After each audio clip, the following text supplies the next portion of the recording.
우리 잠깐 기도하도록 하겠습니다.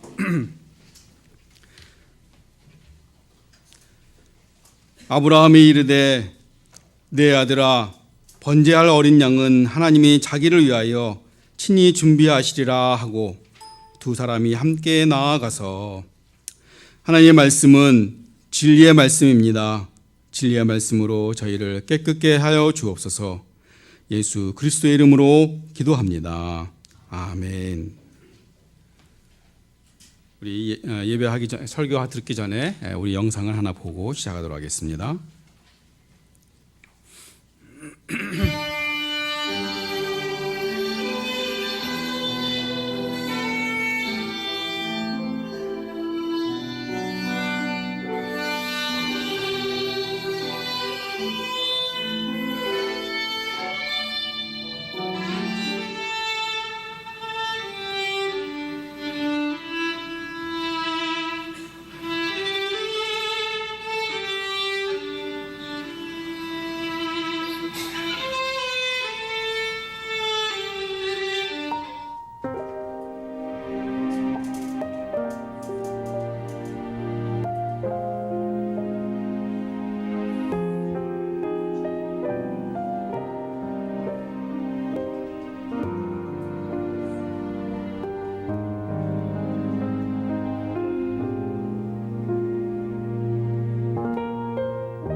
택시에서 내려서 교회로 들어가려고 하는 순간 겁도 나고 네.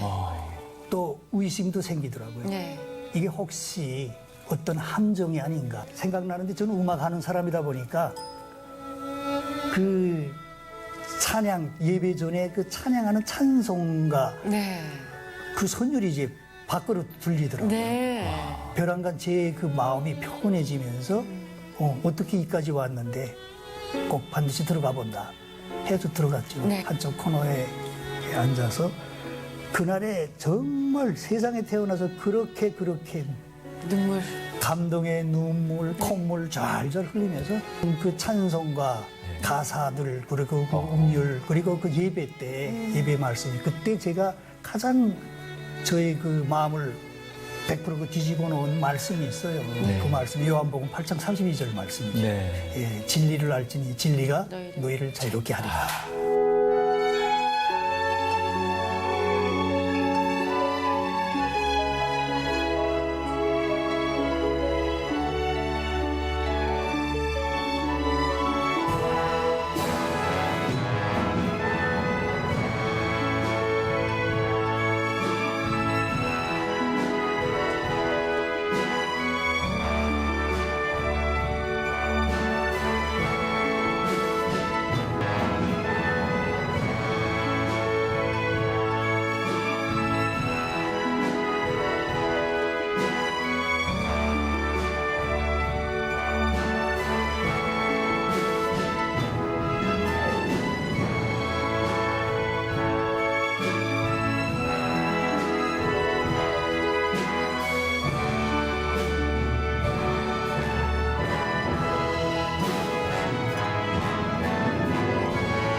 불을 켜주시기 바랍니다.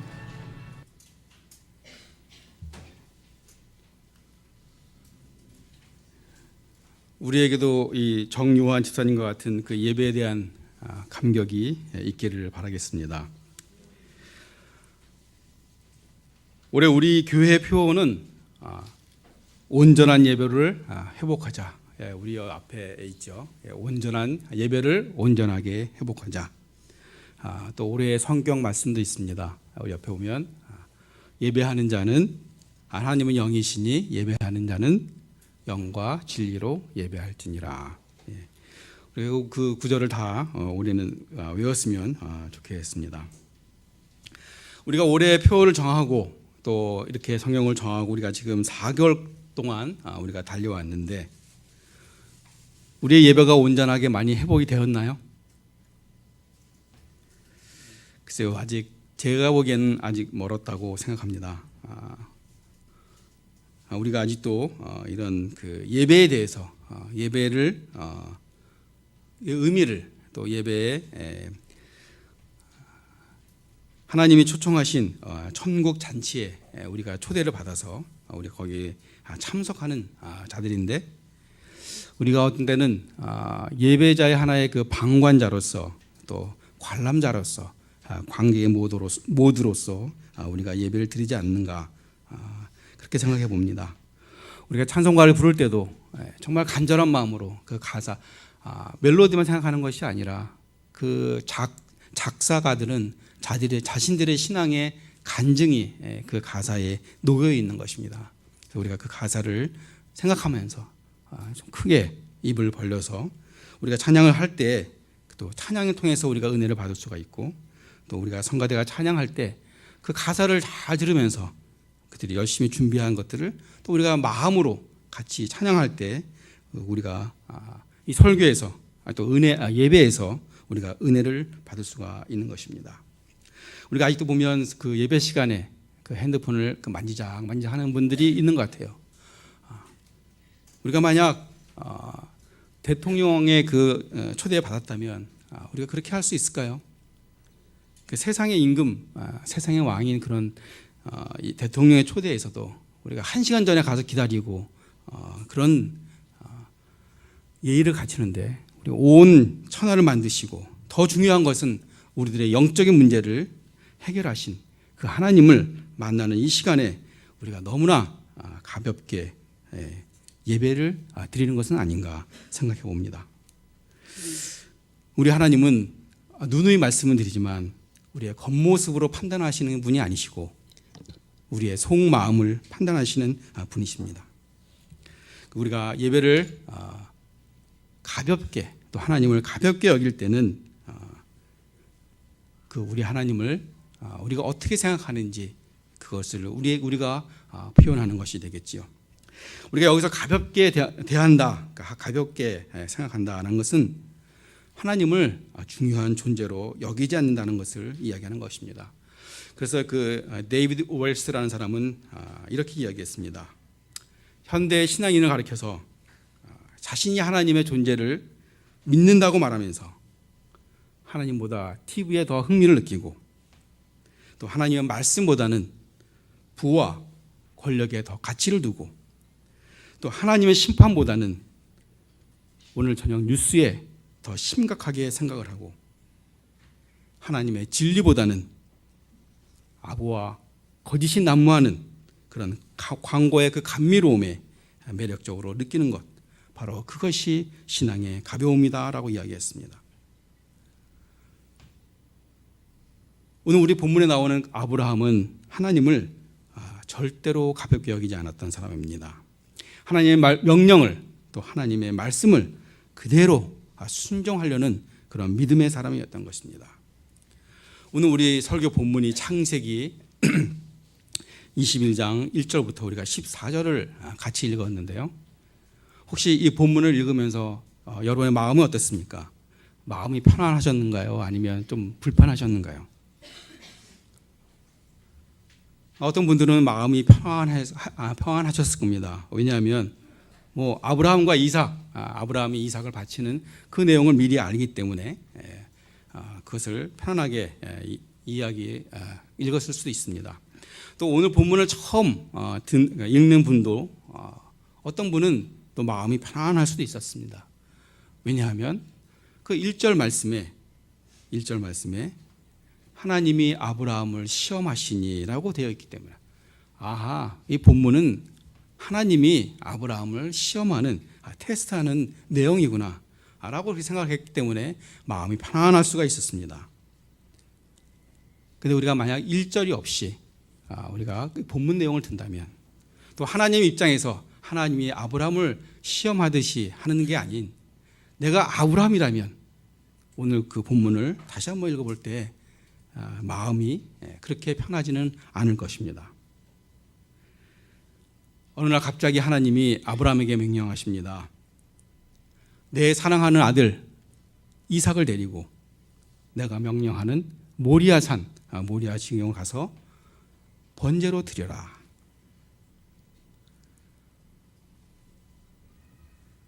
아브라함은 이삭을 몇 세에 얻었냐면 무려 그 나이 100세 때 얻은 아들입니다. 하나님이 아브라함에게 네가 아들을 얻을 것이다 라고 약속하시고 나서 무려 25년에서 30년 동안 기다리다가 무려 100세가 됐을 때 얻은 그 아들입니다. 우리 주위에서 보게 되면 누뚱이들을 본 우리 부모님이 많이 계시죠. 그러면 그 막내가 하는 것들은 웬만하면 다 받아주죠. 근데 무려 100세 얻은 그 귀한 또 외아들 하나밖에 없는 아들이니까 얼마나 귀하겠습니까? 정말 그 눈에 넣어도 안 아프다는 그 말 그대로 아마 아브라함은 그 이삭을 사랑했을 것입니다. 근데 그 이삭을 하나님께서 아브라함에게 뭐라고 명령하시냐? 모리아 산으로 가서 그 아들을 번제로 드리라. 여러분 번제가 어떤 것인지 아시나요? 물론 이때는 아브라함은 모세 이전에 모세가 시내산에서 율법을 받기 전에 사람이기 때문에 번제에 대한 그런 정확한 하나님의 그 규칙은 없지만 대부분 번제라는 것은 자기가 자기 신께 드리는 그 제물을 잡아서 그 다음에 그 가죽을 벗겨서 그 다음에 그걸 각을 떠서 제단 위에 완전히 소각하는 것, 100% 다 소각하는 것을 번제라고 이야기하는 것입니다. 근데 지금 하나님이 아브라함에게 뭐라고 이야기하십니까? 뭐라고 요청하고 있습니까? 네가 사랑하는 아들 이삭을 나에게 번제로 바쳐라. 우리가 그 명령을 갑자기 들었을 때 우리는 어떻게 할까요? 그 명령을 따를 수 있을까요? 오늘 본문에 보니까 아브라함은 그 다음 날 아침 일찍이 일어나서 번제를 드리기 위해서 떠났다고 이야기하고 있습니다. 정말 죽어도 하기 싫은 일을 우리는 아마 하려고 그러면은 며칠 미루든가 아니면 잊어버리든가 아니면 망각하려고 노력할 것입니다. 그러나 아브라함은 그 명령을 받자마자 그 다음날 아침 일찍이 일어나서 번제에 필요한 나무와 번제에 필요한 불과 칼들을 준비해서 그렇게 떠났다고 합니다. 오늘 본문 내용을 보니까 아마 사라에게도 아내인 사라에게도 그 내용을 알리지 않은 것 같습니다. 우리가 인간적으로 생각해 보면 사라한테 이야기해봐야 분명히 자기를 먼저 죽이고 하라는 식으로 극구 아마 반대를 했을 겁니다. 근데 아브라함은 아침 일찍이 단지 두 하인 둘만 데리고 또 자기 아들 이삭을 데리고 번제에 쓸 것들을 준비해서 모리아 산으로 갔습니다. 그래서 3일을 걸려서 모리아 산에 도착했을 때 아브라함은 하인들에게 여기 머물러 있어라. 이삭과 내가 올라가서 번제를 제사를 드리고 오겠다라고 얘기합니다. 마찬가지로 종들을 끝까지 그 제단이 있는 데까지 갔으면 아마 아브라함이 이삭을 죽이려고 번제를 드리려고 했을 때는 아마 그 종들이 만류했겠죠. 못하게 했겠죠. 사전에 아마 아브라함은 그것을 차단했던 것입니다. 그렇게 아브라함과 이삭은 나무와 불을 들고 산으로 올라가고 있습니다. 그 올라가는 도중에 이삭이 아브라함에게 묻습니다. 아버지, 이 나무와 불은 있는데 오늘 우리가 드릴 재물은 어디 있나요? 우리가 잡을 어린 양은 어디 있나요? 이삭은 여느 때와 다른 이 재물이 없는 것을 보고 아마 이상히 여겨서 아버지께 이야기했을 겁니다. 근데 그 질문을 들은 그 질문을 받았을 때 그 아버지의 마음은 어떻을까요? 차마 이야기를 할 수 없기 때문에 아브라함은 이렇게 이야기합니다. 하나님께서 너를 위해서, 하나님께서 자기를 위해서 친히 준비하시리라. 어찌 보면 이 아브라함은 그 순간을 모면하기 위해서 그렇게 이야기했을 수 있지만, 그러나 그 말에는 바로 아브라함의 믿음이 깔려 있는 것입니다. 또 그 말대로 실질적으로 나중에는 하나님이 미리 예비하신 것이죠. 그러나 어쨌든 아브라함은 하나님의 명령대로 어떻게 보면 자기의 정말 자기보다 더 중요한, 자기의 가장 귀한 그 아들 이삭을 바치라는 하나님의 명령에 순종하기 위해서 그 모리아 산으로 올라갔던 것입니다.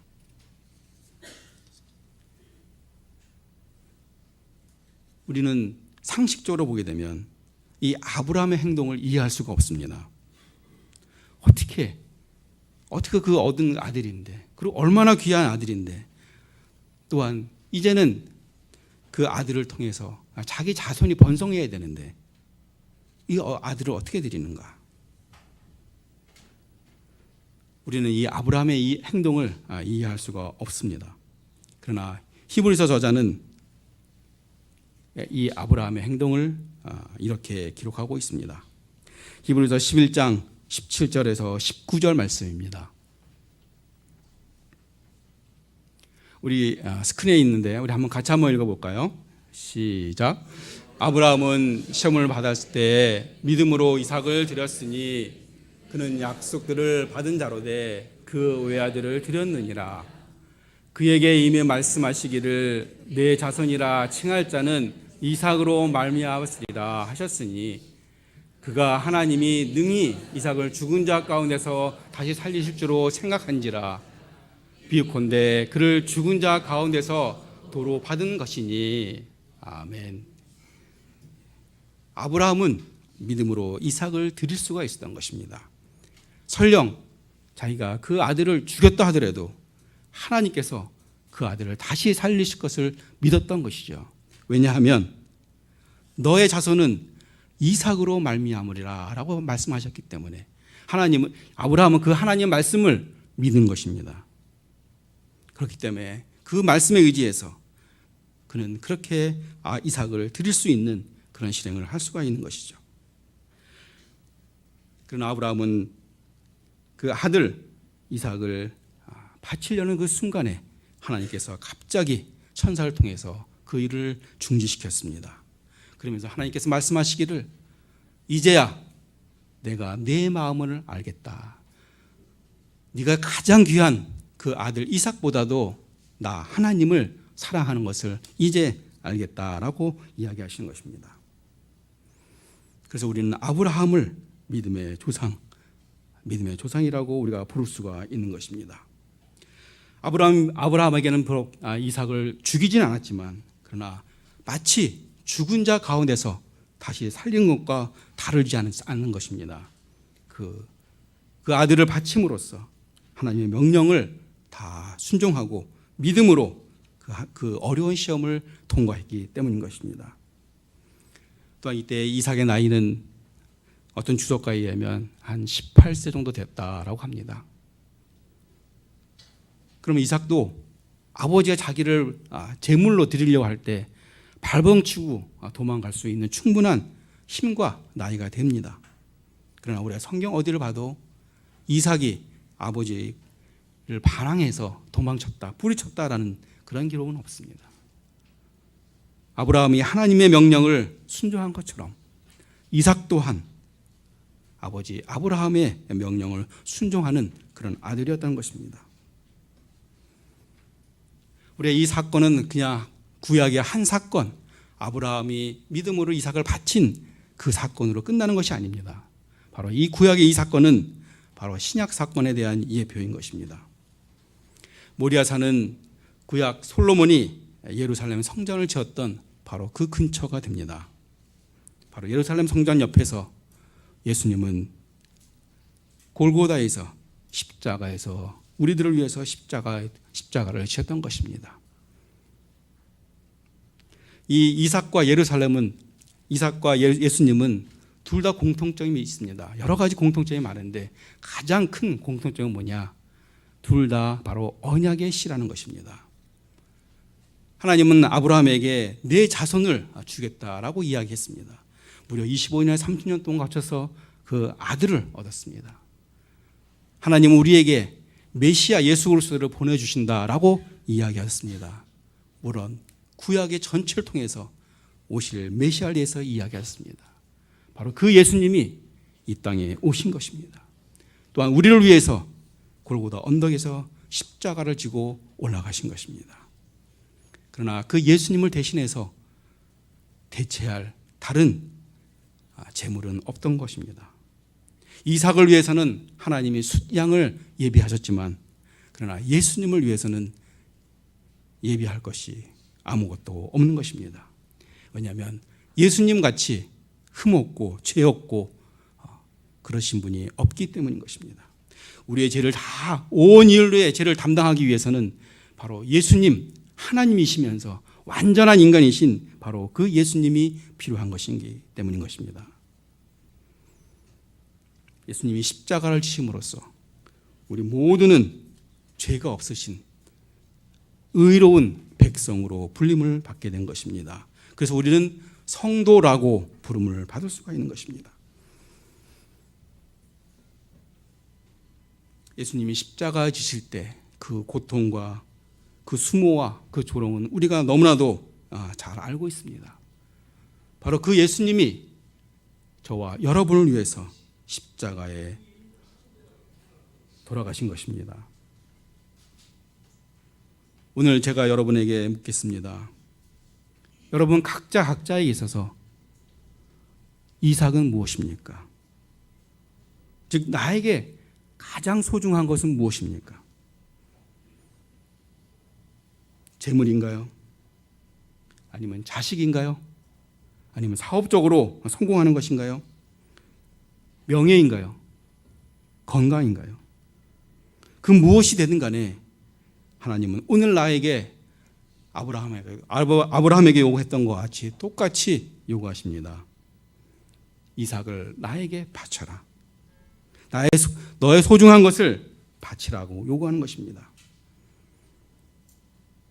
왜 그러실까요? 우리 하나님이 그런 것이 부족해서, 그런 것이 없어서 우리들에게 그것을 요구하실까요? 아닙니다.